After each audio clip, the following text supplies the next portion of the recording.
Gottlieb Sigmund Gruner, cartographer and geologist, was the author of the first connected attempt to describe in detail the snowy mountains of Switzerland. His father, Johann Rudolf Gruner, was pastor of Trachselwald in the Bernese Emmenthal, and later of Burgdorf, and a great collector of information relating to historical and scientific matters. His great Thesaurus, topographico-historicus, totius ditionis, Bernensis, still remains in manuscript, but in 1732 he published a small work entitled Deliciae urbis Bernae, while he possessed an extensive cabinet of natural history objects. Naturally, such tastes had a great influence on the mind of his son, who was born at Trachselwald, and educated by his father and at the Latin school at Burgdorf, not going to Bern much before 1736, when he published a dissertation on the use of fire by the heathen. In 1739 he qualified as a notary, in 1741 became the archivist of Hesse-Homburg, and in 1743 accompanied Prince Christian of Anhalt-Schaumburg to Silesia and the University of Halle. He returned to his native land before 1749, when he obtained a post at Thorburg, being transferred in 1764 to Landshut-and-Vorbrunnen. It was in 1760 that he published in 3 vols.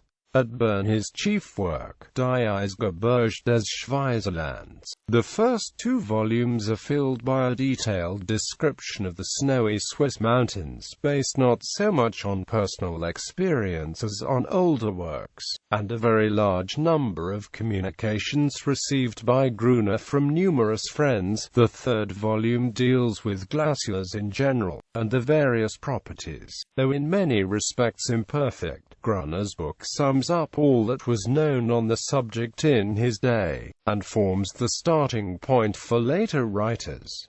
The illustrations are very curious and interesting. In 1778 he republished much of the information contained in his larger work, but thrown into the form of letters, supposed to be written in 1776 from various spots, under the title of Reis and Dunch die Merkwürdigsten Gegenden Helvetiens.